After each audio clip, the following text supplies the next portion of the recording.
Looking for an original Mythic Rank standard best of one deck? I've got you covered in today's video. Welcome back, ghouls and goblins. I hope you're having a magical day. Thank you all for taking the time to support the channel. My name is Hello Good Game, and I'm pleased to be your host within this Magic the Gathering Arena Deck Guide video, showcasing a new standard best of one Mythic Rank deck, Grixis Gacha. This deck will have your opponent generate treasures at which you will capitalize upon. Sounds a little weird. We'll break it down in depth, discussing both the strategies as well as synergies held within, providing you a deeper understanding of how to pilot this deck effectively, right? And then you can rack up those wins. Furthermore, we're going to demonstrate this within our Mythic Ranked gameplay footage against the best decks as well as players in-game, concluding with our deck review, channel news, and wrap-up thoughts. If you want to help out, it is easy peasy, lemon squeezy. Leave a like, drop a comment, subscribe to the channel for future content, of course, and the community Discord is always open. Linktree link in the description below. Kick back, relax, and enjoy an original standard best of one Mythic Rank deck. It's a new lap record! All right, here we are, Grixis Gacha. This build is really around the Generous Plunderer, a new creature for 2 mana, 2 power, 2 toughness with menace, and at the beginning of your upkeep, you may create a treasure token. When you do, target opponent creates a tapped treasure token. Whenever the Plunderer attacks, it deals damage to defending player equal to the number of artifacts they control. This is really nice. They're going to have artifacts of their own. We are going to supply them with their own treasures, which are tapped, so they can't sacrifice the turn that they enter, which is really nice. And then, we ourselves will force them into the creation of treasures. The Kite Sail is a good example of this for 3 mana as a 2-powered 3 toughness with flying and Ward 1 creature. When it enters the battlefield, for each player, choose 1 target artifact or creature that they control, and for as long as it remains on the battlefield, the chosen permanents will become treasure artifacts that can tap to add mana of any color. This is really nice, and because of the Plunderer's ability, it will incentivize them to sacrifice that artifact, which typically they'd want to deal with the Kite Sail and have that artifact come into play, resuming its regular status as the creature or artifact that it originally was before we turned it into a treasure, right? But this, because of the damage output, is going to incentivize them to sacrifice it prematurely, just so they're not dealing with it, right? Okay, and then on the top end, we're going to use Vraska's Betrayal Sting, 6 mana, Phyrexian Black, potentially 5 mana and 2 life. If you choose to complete it, which is what that process is called, reducing the mana for life, it will enter with 2 less loyalty as well. 0, you may draw a card, lose 1 life, and proliferate, which is basically a +1, but on all your stuff, which is great. But the key thing here is the -2. Target creature becomes a treasure. Target creature becomes a treasure artifact. Tap, mana of any color. Loses its abilities, right? So that's really cool, as that's going to be targeted removal alongside the Kite Sail, forcing their permanents to become treasures and then incentivizing them to sacrifice because of our damage output. We also have -9. If target player has fewer than 9 poison counters, they're going to get that number of poison counters equal to the difference, and then you just need to proliferate to win the game. But it's the -2. We love the -2. If you want to draw cards, that's fine too, right? We love it. And then on the front end of this whole circus, we'll have an offer you can't refuse. 1 mana, instant speed, counter target non-creature spell. Its controller will create 2 treasure tokens. And again, this is going to be nice with the Plunderer. They can instant speed sacrifice these, of course, but it's nice, it's cheap, and because of the Plunderer, again, it will incentivize them to do so, or they may face lethal, at which point it's a free counterspell. If they're not allowing or not being able to utilize these treasures effectively and you know, because they're forced to sacrifice them to avoid damage and they're not able to ramp out with them, it's just an amazing counterspell, right? So we're running this in the deck as well. And then the Plunderer is going to have its damage doubled through the Bloodletter, potentially, as a 4-mana 2/4 with flying. And if an opponent would lose life this turn, they're going to lose twice that much life instead on your turn, of course, which is decent. We can also Mindlink Mech, which isn't terrible. It can get it in the air if you need, but of course, you know, it's typically there for the Bloodletter to double down on it. It's a non-legendary that you can easily copy. We also have, on that same note, the Apprentice Folly, right? 4 mana. The first 2 triggers will choose a creature that's a non-token that we control, create a token that's a copy of it. It has haste. Whether you're choosing the Plunderer for increased damage output, the Bloodletter for increased damage output, the Kitesail for removal, it's all good, right? And then sacrifice all reflections, which will be the tokens that you make. You can deal with this a few ways. First and foremost is the Pitiless Carnage. Once the second trigger hits, sacrifice at sorcery speed. You know, any number of permanents you control, then draw that many cards, plot for 3. Decent. Or Torch the Tower for 1. Thank you for the follow. 2 damage to creature or planeswalker. If it was bargained, which is the sacrifice of an artifact, enchantment, or token, you get to deal 3 damage and scry 1, which is pretty cool. And then, you know, obviously this is an enchantment that we can bargain at instant speed, which is quite nice. Not terrible.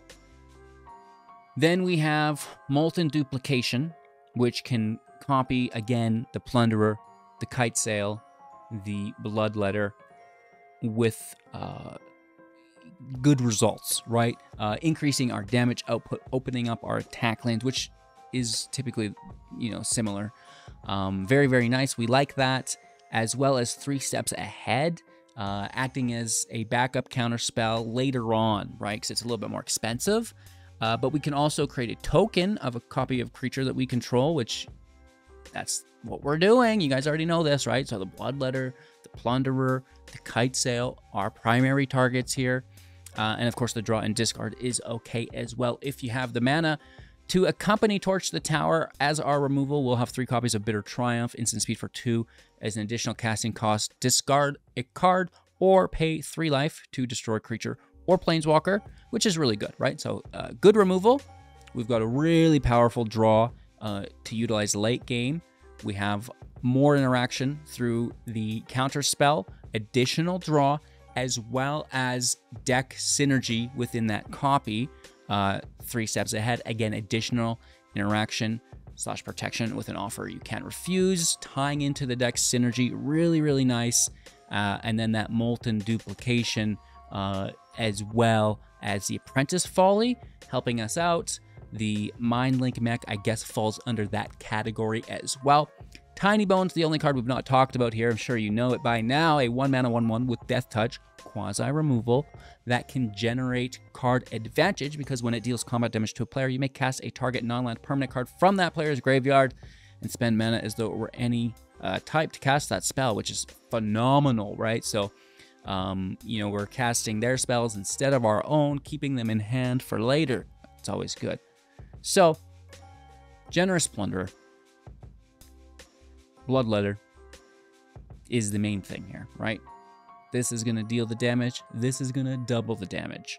Then we have the Kitesail and Vraska dominating their field state, turning them into treasures, which they're now going to sacrifice at inopportune times. Okay? They cannot sacrifice the Plunderer treasure because it comes in tapped, unless they've got something else. And then we have the ability, on that same note, to interact with instant speed interaction. We attack, they're like, oh, I've caught a Wandering Emperor or something, instant speed removal. No, right? More treasures that you're now forced to remove immediately, or you're taking additional damage, okay? Very good. And then Tiny Bones on the front end doing its thing. It's just just the greatest card ever, right? So that's the deck. It's not complex once you know what everything's doing and how to get there. Soaring City as a utility land, Defiance as utility land, and the Mire as utility land, some basics in case they destroy something. And then, you know, weighting our mana base towards black for the triple black here, the double black within Vraska. So you'll notice that, but we do have a good spread as well for you. It is a 60-card standard best of 1 deck with a 2.5 average mana value, supported by 24 land. There are 15 creatures and 21 non-creatures, but many of our non-creatures kind of play with our creatures, right? The duplication, the mech, the folly, all help supply us with, you know, a more stabilized board state, hopefully. We've got some great gameplay for you all today, a deck that I've just been having a ton of fun with. I cannot stop playing it. I hope you enjoy. Make sure to like, comment, and subscribe. If you do, kick back, relax, let's play some Magic. I guess the Plunderer fixes our mana base so it can stay. Sometimes it fixes itself.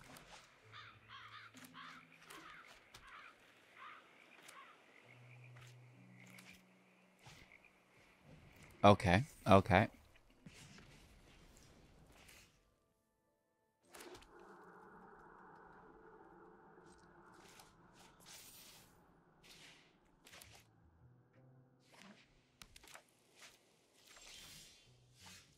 I see you.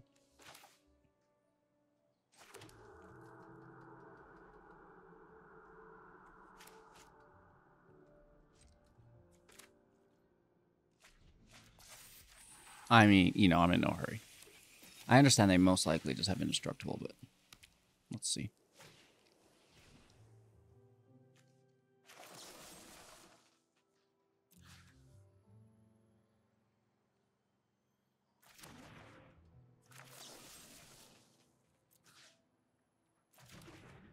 I have to discard. I can't pay life.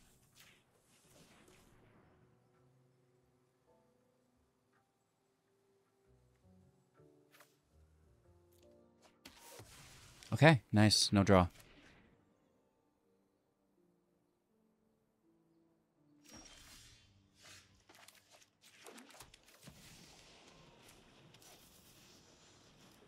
Decent.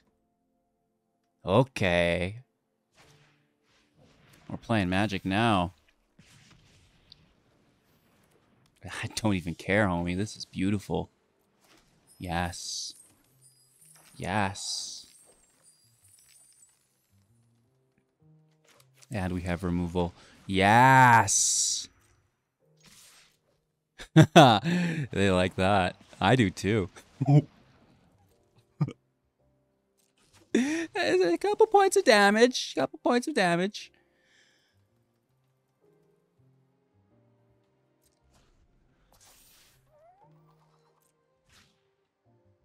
We could have taken it there. I think I wait, though.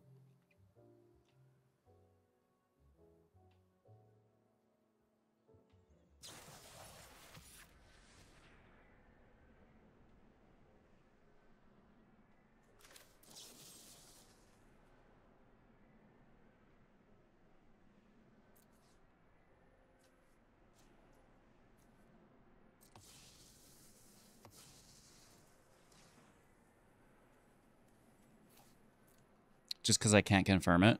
They might have indestructible here. I don't know. They most likely do. They're just going to look for it. That's brazen. I hope they get it.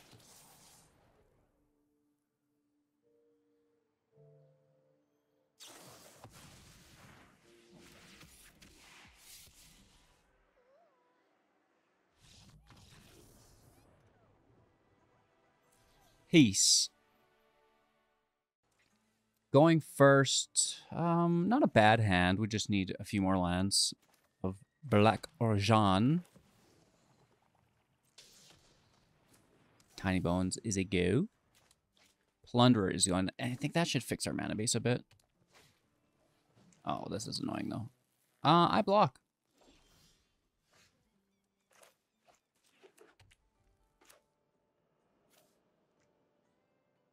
I'm always going to block. I'm never not going to block. It's true.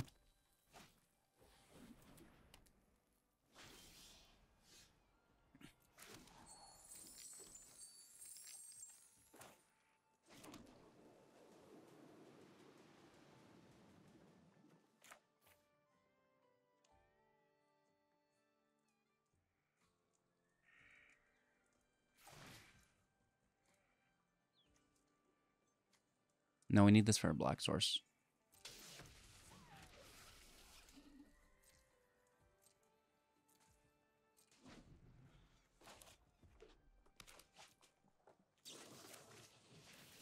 That's fine. Let's crew. Since it's being removed. Just gives us the block.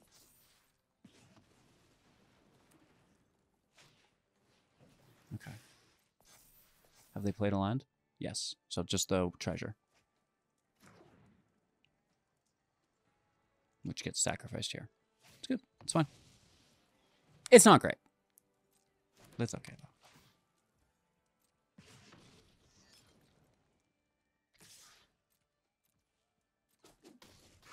though. Ouch. That blood token is a treasure.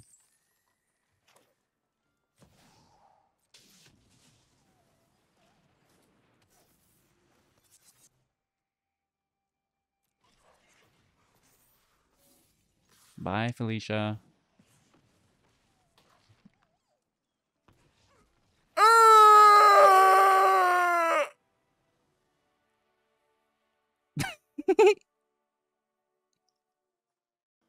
Our opponent will be going first. We can keep 7. The land is good. Removals here. Slow land on 1 unless we're... Yeah, okay, no, just go for it.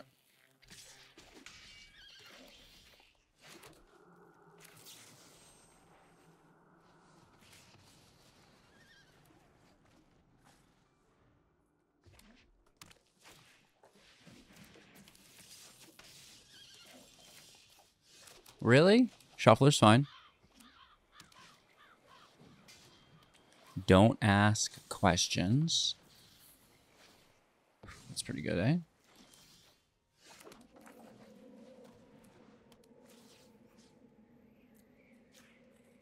Let's take the Feldon first and foremost.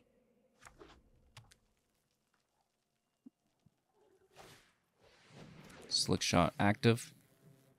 Last card. With 14 life, you can do it.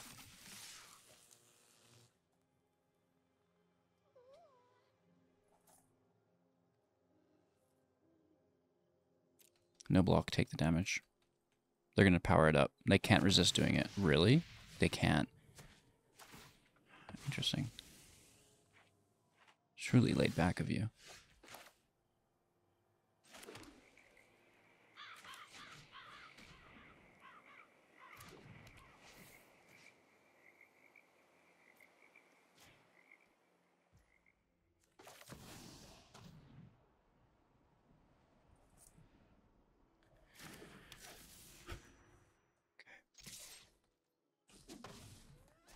The ridiculousness of the shuffler actually kind of helping us.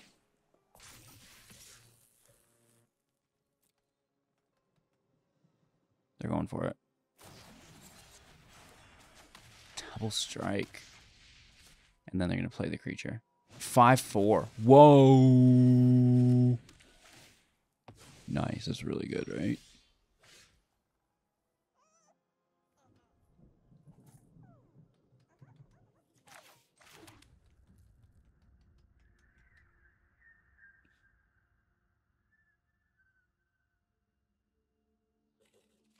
And now we can sacrifice, or not sacrifice, but chump block our kite sails.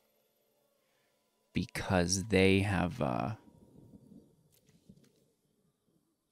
sacrificed the treasures.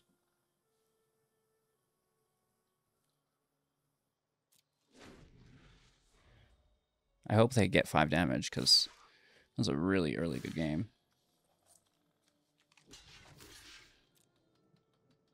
top deck of Monstrous Rage like every other mono red player in the history of mono red players?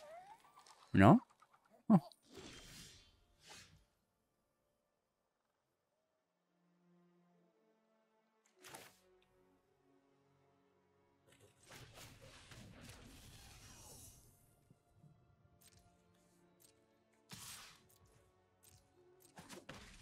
I'm not defending with that one. We can defend with the Kite Sail and the Plunderer / Mech. Mech's got a little bit better toughness than the Plunderer, so we could crew. Land. Remember that time they said good game early?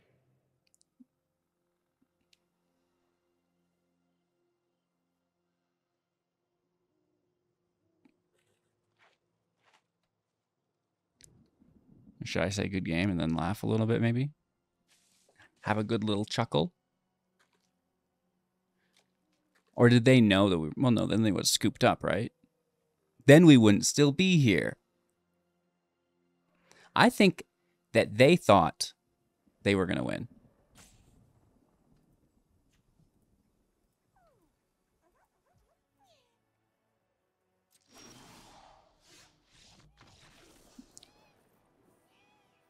Don't you want to see the grand finale, homie? All right, opponent's going to go first. Let's keep 7. And, well, this is kind of our player out here. Something like this. We'll see, we'll see, we'll see. Removal up, and we'll work our way through the rest of the match. Huh. Never mind. Tiny Bones in play. Well, I can't guarantee that they're going to play, right? They could play a blue land past, and it's just like, ugh. Why didn't I do anything last turn? As we see.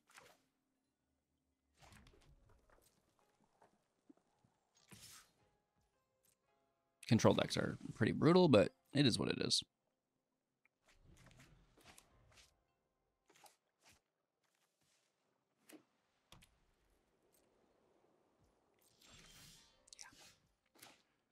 This is going to be fun. Oh, yes. Yes, yes, yes, yes, yes.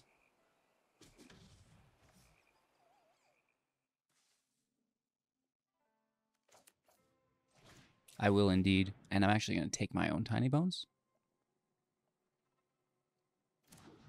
Let's see. Thank you. Now when they remove the Kite Sail, which they will, Tiny Bones hopefully survives. It could, I guess it could be, well, then the lockdown doesn't take the, you know, this pros and cons, I guess, to it. If we draw more land, this is gonna maybe not turn out. The flying is good. The ward is good.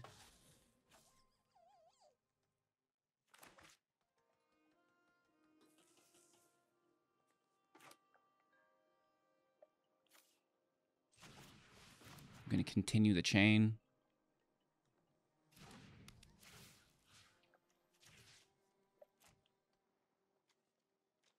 Just taking my own creatures.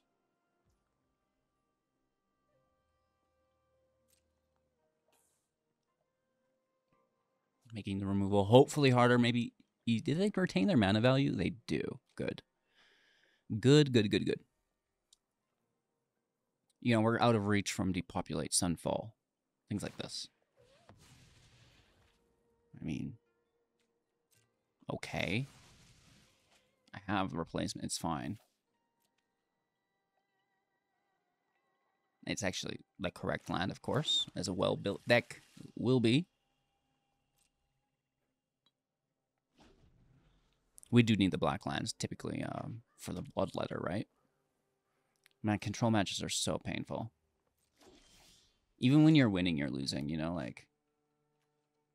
It's true.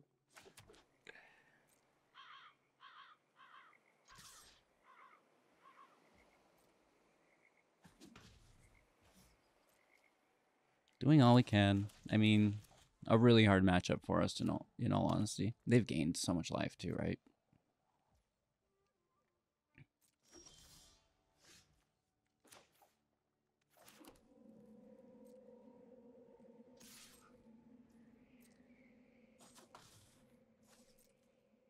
I'm not playing anything. I'm just gonna, hold on. You can't give them too much value, right?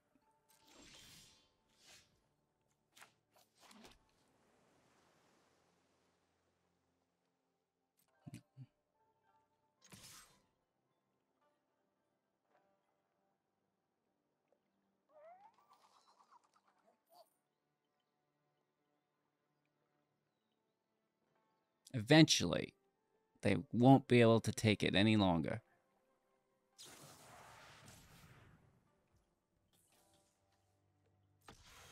And exile as well.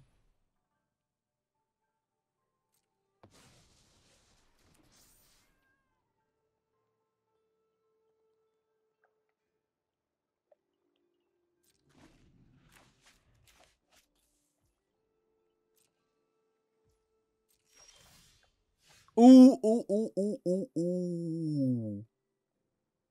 They probably have their own counterspell, though, you know? Facts.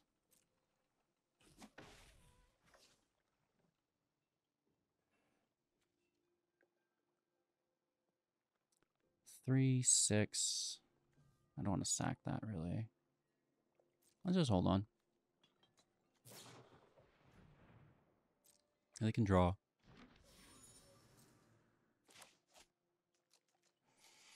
It's one of the better late game cards.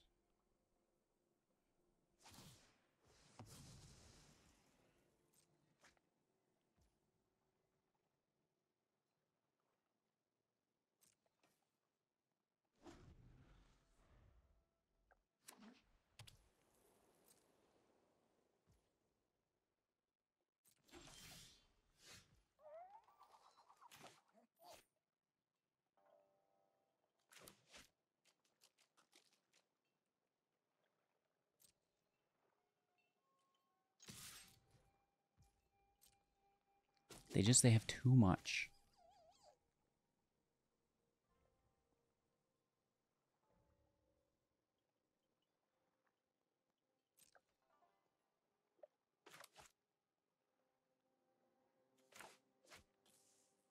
Just chilling. Oh, man, that's pretty good. This is freaking life gain, dude. Right back up to 20 again, huh? How casual.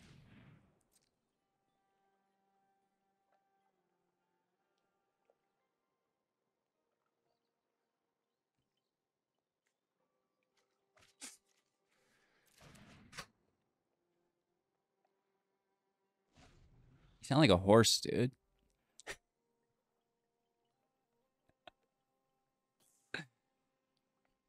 Ever since the hair's been growing in.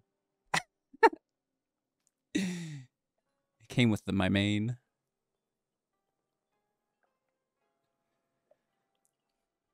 They have too many decisions. Does not compute. Discard cards? I don't want to. I can't do that. I draw cards, they say.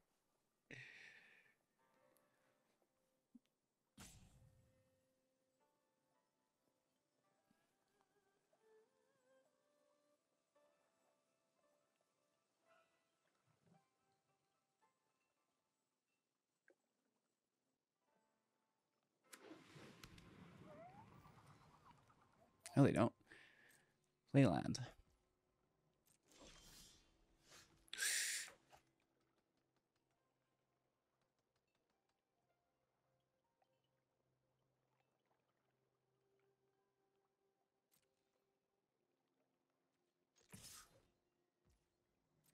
Do we make our move?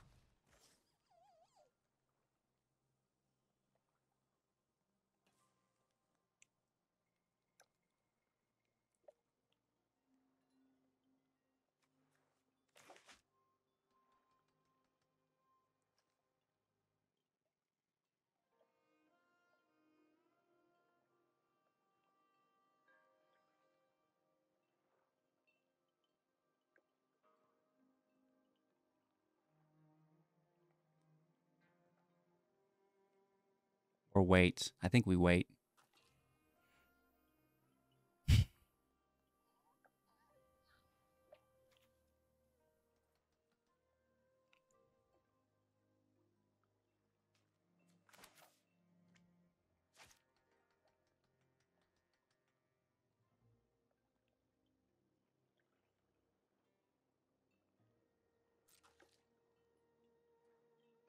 We have it. I just don't want to mess it up, you know?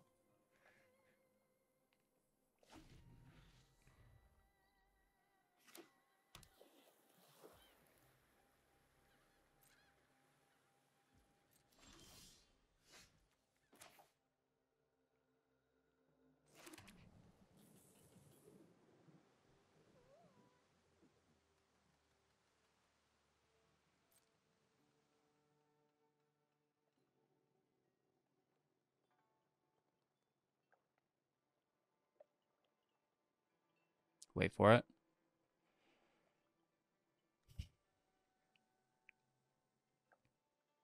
We have ourselves a showdown, truly.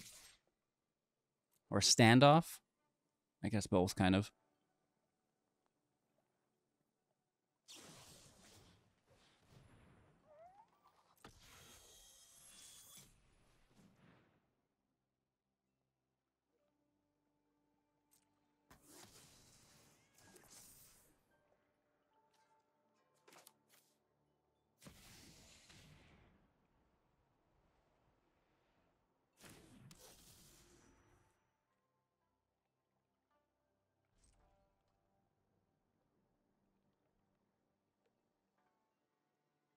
What's he cooking? What's he cooking?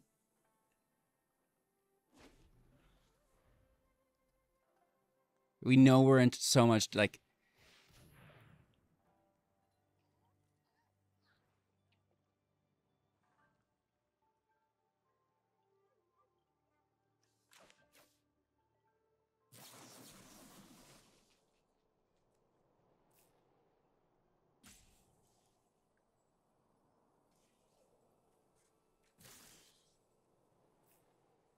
I can't do both, sadly. Or 1 mana shy. We would need 7, right? 3 and 6, but I need 1 left over. We only have 6. We've another blue, right? Yes. I expect a counterspell here.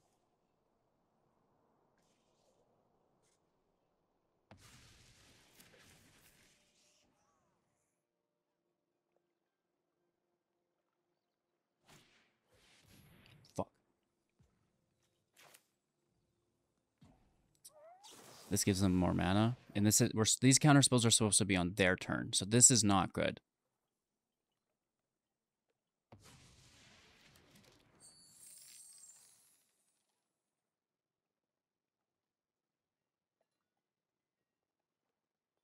So now we don't have any more protection. We're kind of like exposed.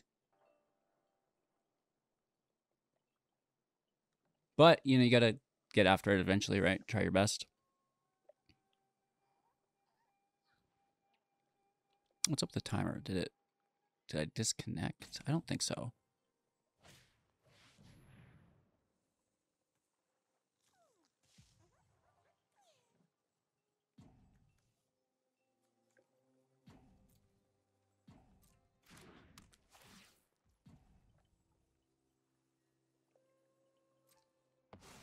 Bro, 3 lockdowns in a row. You settle down.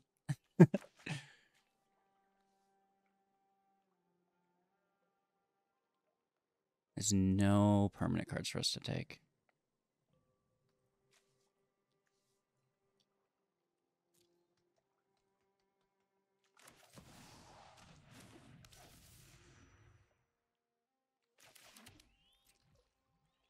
It's not great.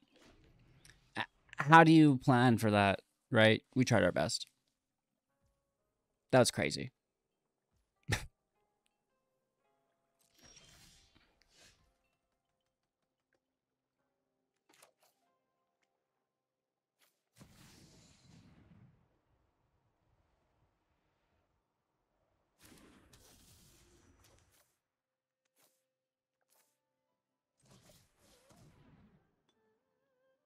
They have full mana. There's no way this goes through. No.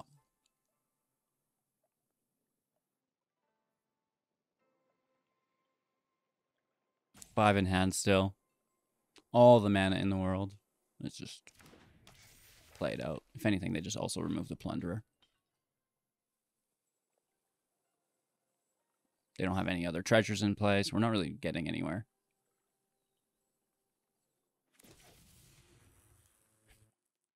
We're going to keep this because they don't have treasures.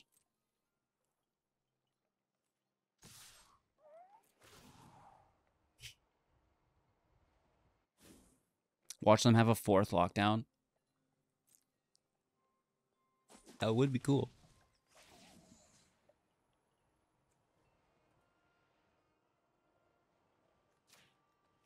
I can still decline it afterwards, I think, right? It's weird that it makes you, like, you can't just say no on the first encounter of it.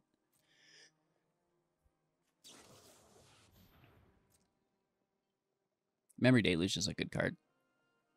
Oh, late game especially so. We're about halfway through the deck.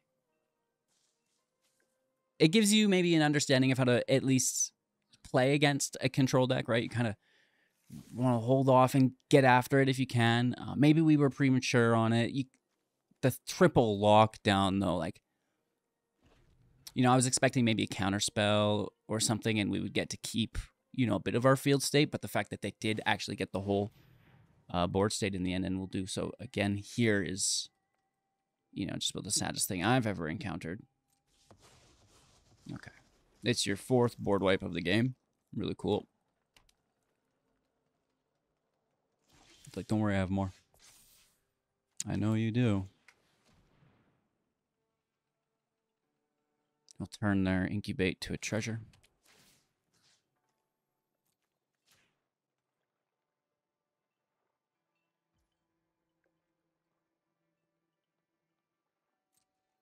Sag. I mean, control matches, right? Even when you're winning, you're losing. Triple lockdown 1 turn. What? Okay. Okay. Settle down. Counterspell 1, counterspell 2, a 3rd? How are you supposed to deal with that? Man, you crazy.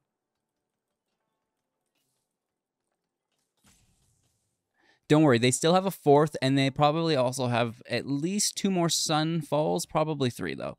Which gives me the shivers. Oh my god, you get that right up the spine, you just sneeze out for a second.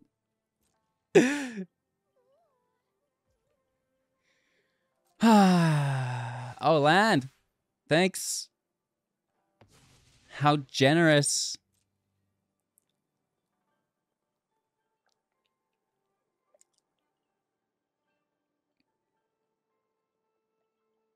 I mean, I'm here when you're ready. Like, why does he click the button so fast? Well, because there's about 10,000 clicks left in this match. And I'd like to get after it. Oh, God. Control match players just stop playing once they win. They're like, okay, you know, I've totally dominated them. I can quit playing now. Drop out of hyperspeed.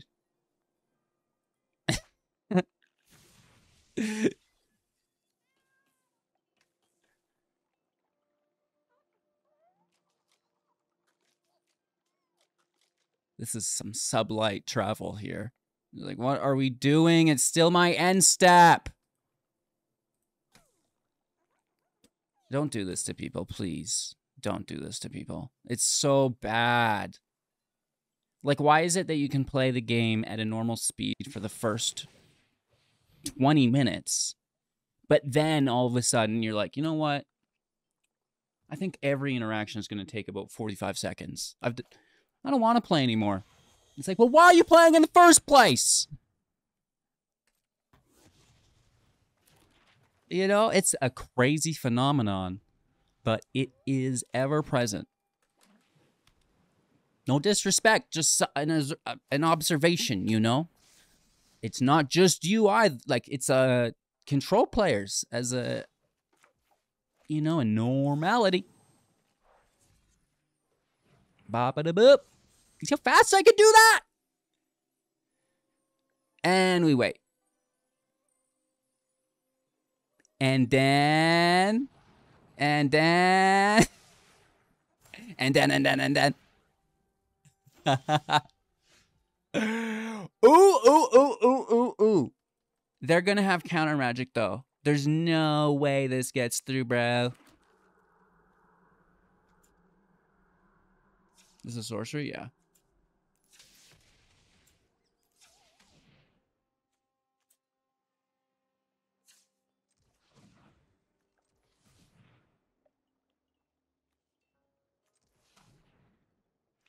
We'll want to draw 6 cards, I guess, right?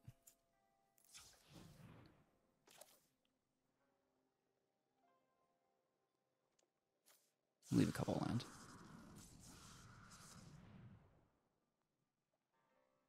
We tap them before because we're going to sacrifice them. Unless they counter it. This is my only chance to come back, so it's the perfect card to counter. I shouldn't have said that out loud. They're probably staying. No, I mean either way. It's a terrible experience. Yeah. And again, we overtap our mana base there because we're going to sacrifice more than the 4 lands. But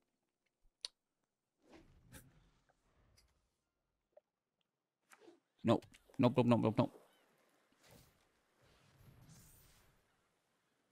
And it's like, so the mindset is, why don't you scoop up if you've lost the match?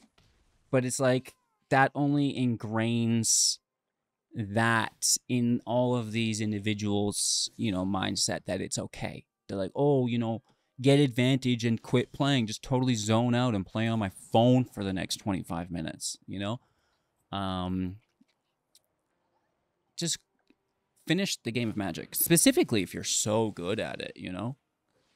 If you're that good of a Magic player, just close out the game. Win, you know? Don't rope people as you're like, oh, you know, I gain life and use field wipes and then I rope them, you know? It's just like, what is it? Oh. It's like I have one thing to interact with. It's not that hard to make the decision. Let's get after it, dude. I will harp. And I will harp. No, I mean, I don't really care. It's just trying to fill the void of dead time. Like, do I just sit here quietly for the next 40 minutes while you do nothing? Or do I complain about it like a true champion? I'm angering them. They're like, fine, I'll attack. You got to get the Badger on, you know?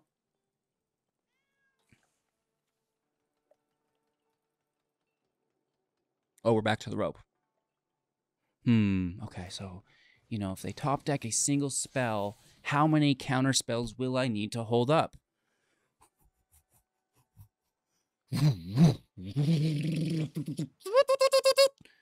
One? Oh my god!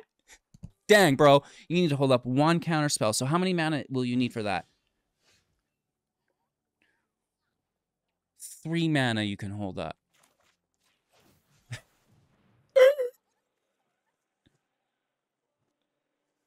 Can I... Googling on the side, can I counter a channel spell?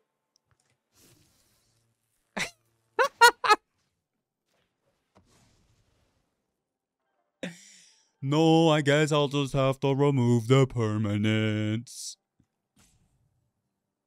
After you think about it for 3 minutes, of course. All right. I really like this land. I'm not going to highlight it. But it's a Tiny Bones and a Plunderer. Oh, they're highlighting it. They know. They know. You're a memory deluge, bud. How about that? Your mom's a memory deluge. Oh!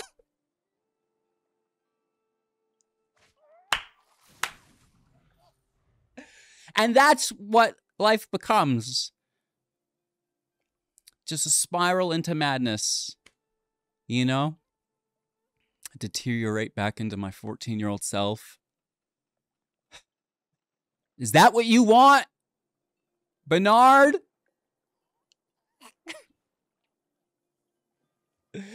Bruh. You reading all your cards? Each turn, they gotta reread all their cards. They're like, what is this new one? And then they're like, oh, that's a cool card. Let me look that up on Card Market. What's the going rate for this? I think I got one of these. I'm like, maybe I could sell it. Memory Deluge, $7.95. Oh, I got 4 of them. Gotta be putting those up on this. Okay, on to the second card. A Jace. There's a Jace in hand. What's the going rate on Misery? It's about $3.50.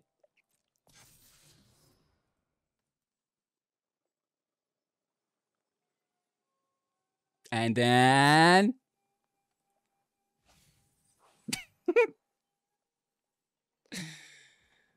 this is 25 minutes in now.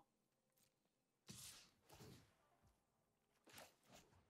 should have done this earlier. And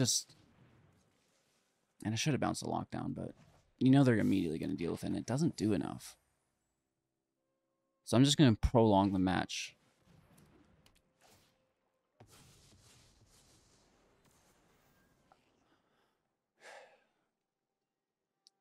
They only have 19 cards left. Wow, that's not good. I wish I had a Jace. We could mill the heck out of them. It just goes to show how good our deck is. They can't beat us.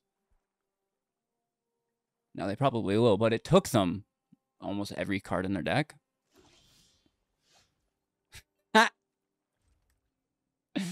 Where were you?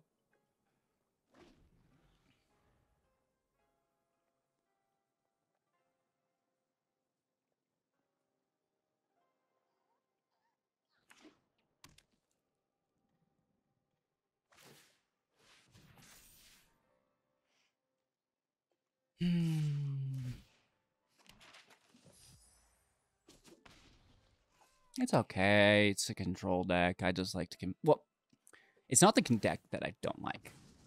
It's the rate of play after control has been established. Like, why are you able to... and, like, have a linear rate of play. If you're a slow player, be a slow player. I have no problem with this. It's the change in pace that is a little bit frustrating.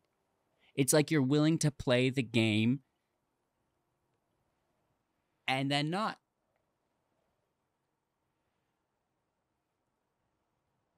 None of the counter spells in the first 5 turns took this long, and yet I have an empty board state, far less decision making on your end or their end, and it's just like, you know, whatever do I do? You know, it's wild. He's not only at the Pro Tour, dude, this is Worlds. This is like a Pro Tour player, like, you know, on their top game. Ooh, is this Yellow Hat?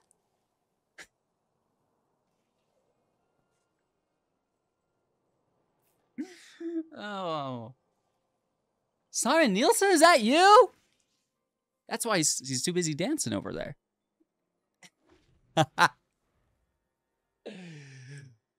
Imagine belittling a player for taking their time and trying to win the match. I can hear it in the comments already. It's not that. It's the fact that it changes, and there's less decisions to make now than ever. I'm top decking. There's nothing to do for you either. So why does it take so long? That's my problem. It's like very quick. You were so fast with those triple lockdowns, and now it's like just this big riddle to solve. Ah, they are shuffling back in, so that's phenomenal. They'll probably beat us before the mill anyways, right?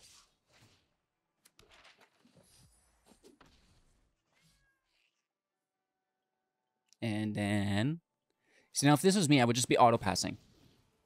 Auto-pass attack, auto-pass attack. You know, just finish it out.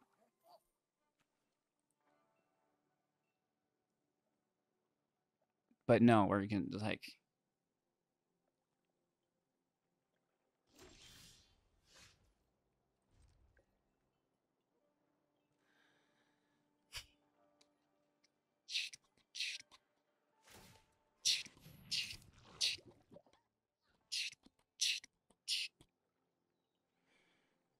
I would probably scoop up at this point.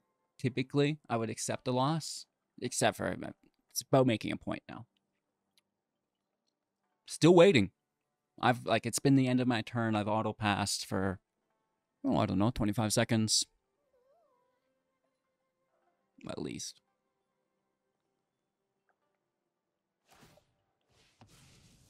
Yeah, okay, an irrelevant playline. That makes just a ton of sense. Thin your library more, dude. I don't know. I paid life for that. I didn't realize. Nor do I care. Literally at all. It's my pleasure to end this match a little sooner. Well, if you can't kill me, I'll help out, you know? I got another 3 damage lined up for myself. Don't you worry about it.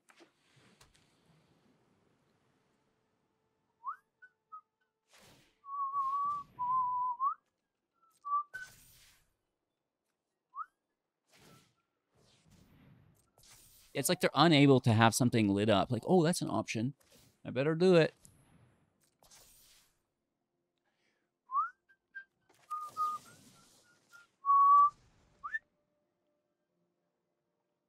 It's game still.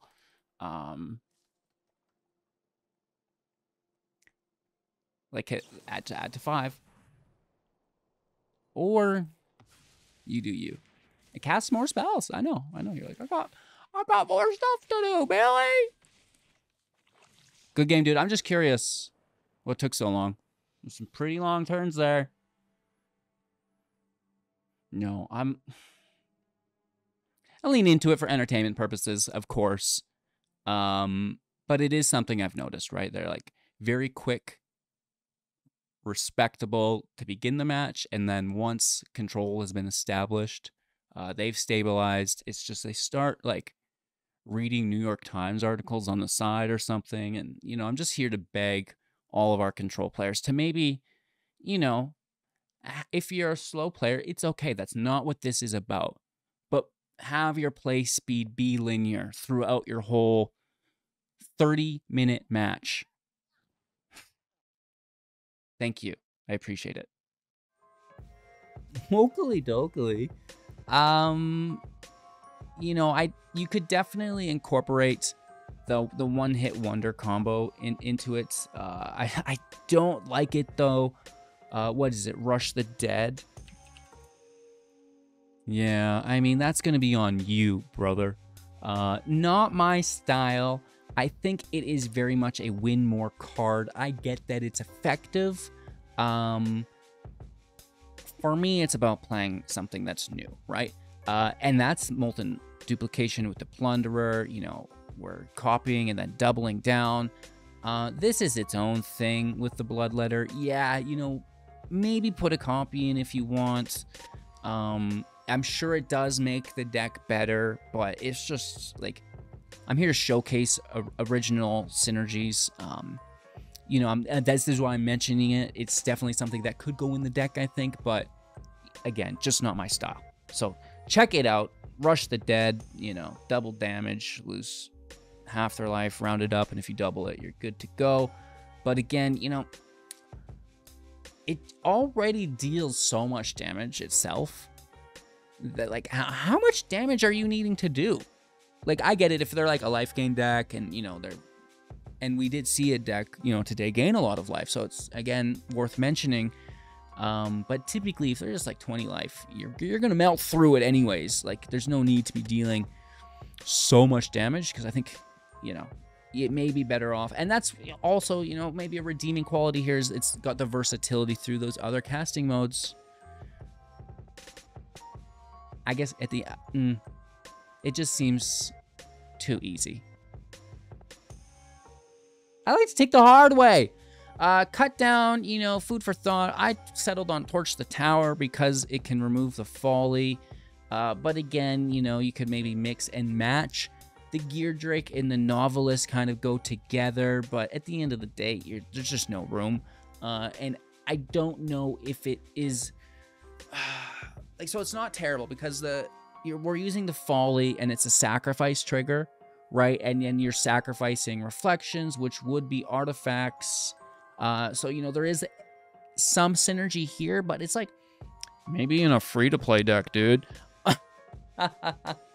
Just food for thought. You know, it could be fun though, and right, you know, that's what we're doing. Shouldered, ultra competitive. You know, Rush the Dead. Play it if you want. Not for me. Urtai. That's definitely not a Tali. Decent, but I'm running, you know, other counter spells that I think are maybe a little bit more synergistic with the build.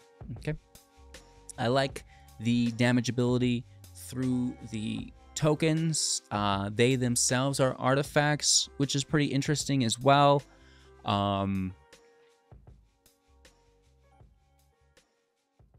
Just didn't make the cut, but I like to mention the things that I thought of, and that was why. But it's also why it's on the bench here. You know, it's similar to the Rampage. It's like, you know, what could be in this deck, and you know, I'd actually love your feedback because I probably missed a bunch of things, and maybe one of those things is good. Maybe it's better than the Rampage, right? So, destroy all artifacts you don't control. Artifacts we make our opponent, right? Then exile on top X cards of your library, where X is the number of artifacts that were put into the graveyard from the battlefield this turn, and you may play a creature card exiled this way. Well, put it into a battlefield. I just, you know, Harvester, decent. We could probably run it. It works pretty good removal, but then, you know, we need the Voldaring, because there's not enough blood tokens, and it's a whole thing. The Blade is cool, but it makes an token, and you can't copy tokens with the Reflection. We've touched on this. I just like the Blade Coil. It's perfect colors for the deck, and it has good value. I like the Blade Coil. I understand that it's expensive, but draw some cards, force them to discard, maybe grab Haste and Trample on a 5/4, or I guess it'd be a 6/4 at that point, right? So it seems fine. I don't mind. Food for thought. And then maybe the land, if you're like, oh, it's not consistent, and you could consider being slower, or you just like the scry on the top end because you're sick of flooding, right? You're like, if I draw another land, I'm going to freak out. Now, at least when you draw it, you can throw it away and draw another land. Anyways, let me know what you think in the comments below. Thank you all so much for watching. I truly appreciate it. It means a lot to me. Like, comment, subscribe, become a YouTube member, join the community Discord, but most importantly, have an absolute magical day. I'll see you soon in the next.